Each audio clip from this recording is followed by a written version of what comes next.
All right, team, what's up? Welcome to PT on Ice Daily Show. I am Dr. Jeff Moore, currently serving as the CEO of ICE, and thrilled to be here on a relatively rare appearance for me on a Fitness Athlete Friday. Hope everybody had a wonderful Thanksgiving. I hope everyone is doing whatever it is they do to charge the batteries here as we engage in the holiday season. So as far as coming up, what we have is for courses, we only have one more online course this year. As far as new cohort starting, we have Fitness Athlete, our Essential Foundations course is December 6th. We only had, I think, 4 seats left last week. I have not checked on that, but I have not seen a sold out notification yet either. So there's probably only a handful of seats left. If you want to jump into Essential Foundations, I would expect that to sell out over the next maybe 48 hours. So if you want to grab a seat, grab a seat. And then in January, we are kicking off with more courses. I'd have to check stats with Alan, but I'm looking at our calendar and I've got to think that we're going to do more courses in 2022 than maybe we've done in the past. I don't know how many years combined. So hop on to ptonice.com and check it out. One thing I want to mention is that Virtual ICE opens up next week for registration. So our virtual mentoring platform, we are with our live conversations every Tuesday, all year long. And our special guest list is phenomenal.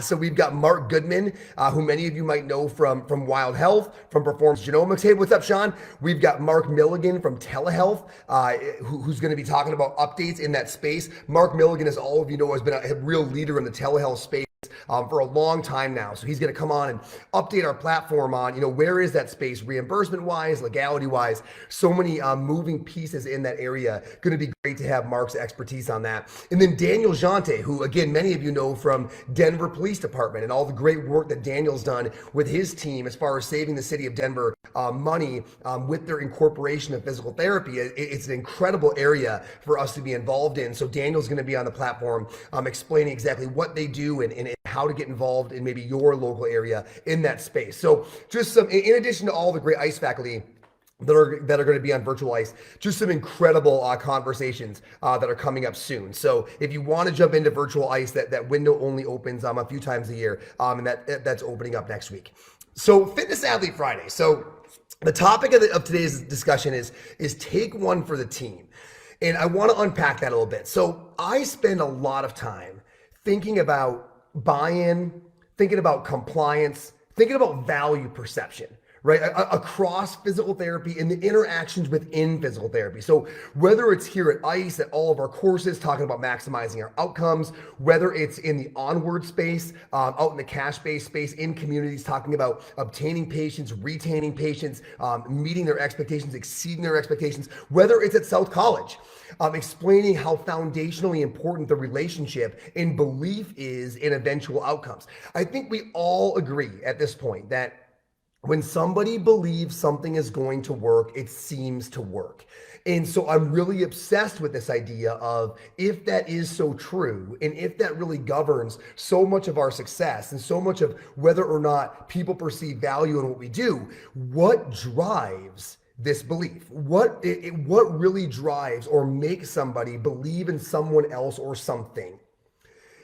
At ICE, one of our main mantras is this idea that people follow people, right? Data doesn't change behavior. People don't need more education. They need more inspiration, right? People follow people. We are pack animals. And so they tend to follow and get motivated by real world examples, which is why we all use so many testimonials. And this is a good thing, right? In all of our marketing, we're always showing people that hopefully other people say, hey, that person's kind of like me.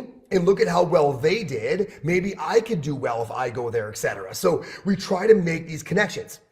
The point I want to make this morning, though, is that while this idea of, hey, people that I've worked with have been there and done well, so you should come here and be one of those people, that's good. But I've been there is great, right? And those two things are a mile apart. I'm not saying that showcasing your patients who have done well isn't important. You should do that. But that's a mile apart from I've been there, I've experienced it, and I've done great.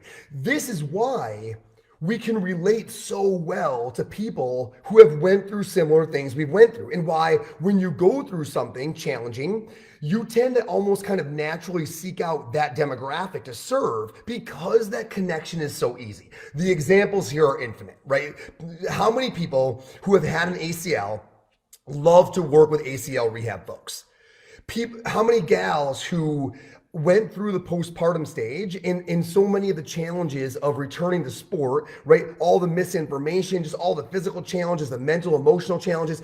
Those gals love helping other women return to sport postpartum. People who are in chronic pain are remarkable at connecting with and relating to other people who are dealing with chronic pain. The power of I've been there and now I'm here is absolutely magnificent. There's another reason though, like that connection piece is incredible. But there's another reason that I've been there is so powerful. And that is if you actually have been there and you are now here, you know that the person that you're serving, the person that you're treating, you know they can do it too. When that practitioner says, you can do this, there is a sense of truth, of belief that you can't get without first person experience, right? When you've actually went through it, you tackled the challenge, you rode the roller coaster, and you now have come up the other side.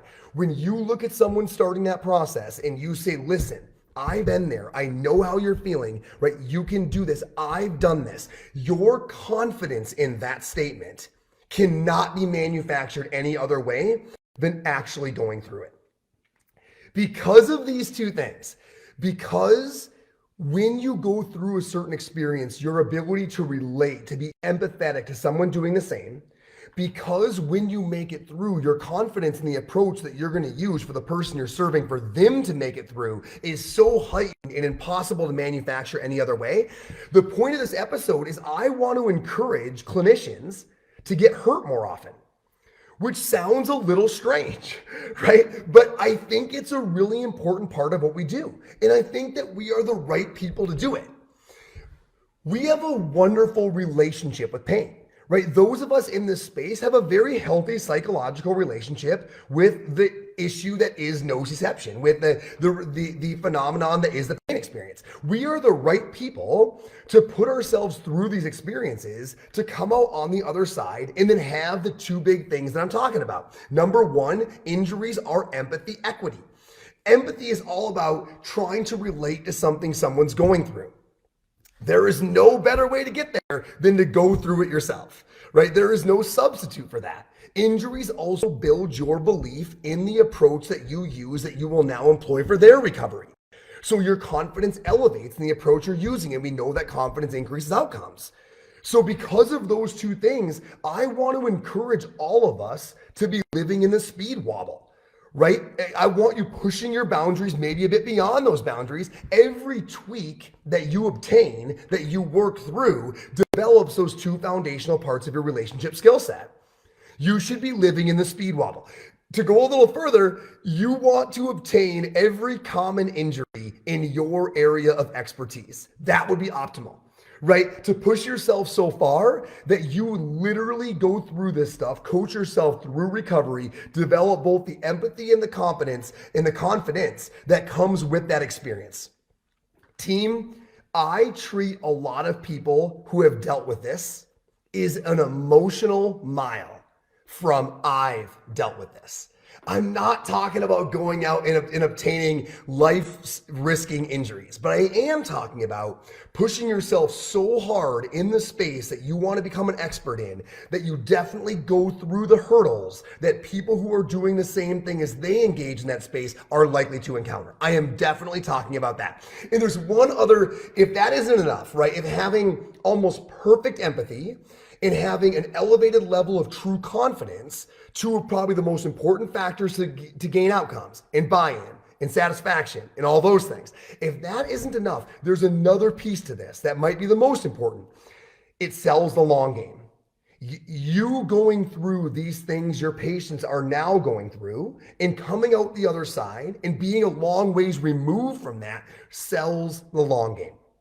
We talk on this show all the time. We talk in our classes all the time about how fit will you let me get you, right? How far away from this injury, how much armor can we build around you? How far away can we remove you from the likelihood of this happening again? We love this conversation, but we also appreciate there are hurdles to getting people who become symptom free engaging in that long game.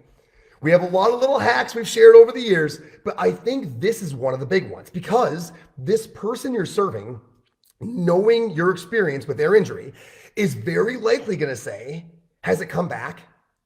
Think about shin splints. Think about back pain. Think about any common injury. They're going to ask you, right? Like once you share your story, well, what about now? Like that was a few years ago. Has it come back?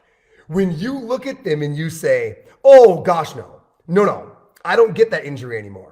Right? I don't know what I would have to do, but it would have to be pretty extreme to be able to do that. I've poured a lot of concrete, right? This foundation isn't flimsy like it used to be. That thing you're going through, not only can I get you through it, but I can do for you what I've done for myself and made you invincible from it. That's the game. Right. So that's what they need to hear to say, gosh, I want to be there. I want to be able to go to the gym and do all the hinges and never worry about that back tweak. I wish I could be up on that pull-up bar and not in the back of my mind, in the middle of my butterfly pull-ups, wondering if that shoulder is going to go. I want to be so far removed from this nagging injury that I can't even imagine what I would have to do to bring it back. And this person is there. This person I'm working with is there. If I do what they did, I can be there too. Team, for those reasons, I want you to take one for the team.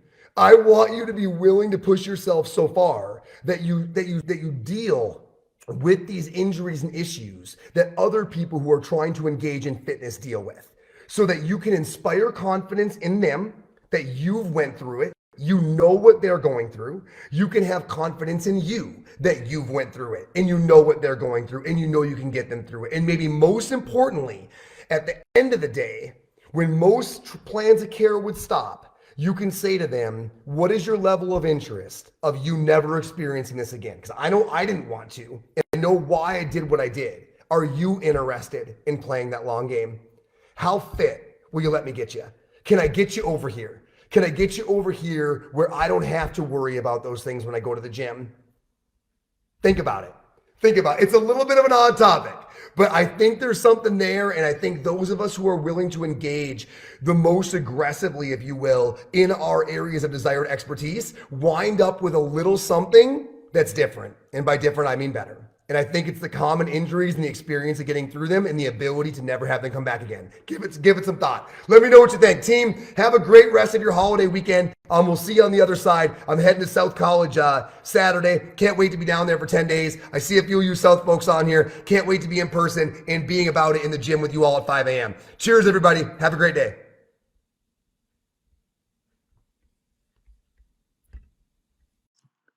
Hey, thanks for tuning in to the PT on Ice Daily Show. If you enjoyed this content, head on over to iTunes and leave us a review. And be sure to check us out on Facebook and Instagram at the Institute of Clinical Excellence. If you're interested in getting plugged into more ICE content on a weekly basis while earning CEUs from home, check out our virtual ICE online mentorship program at ptonice.com. While you're there, sign up for our Hump Day Hustling newsletter for a free email every Wednesday morning with our top 5 research articles and social media posts that we think are worth reading. Head over to ptonice.com and scroll to the bottom of the page to sign up.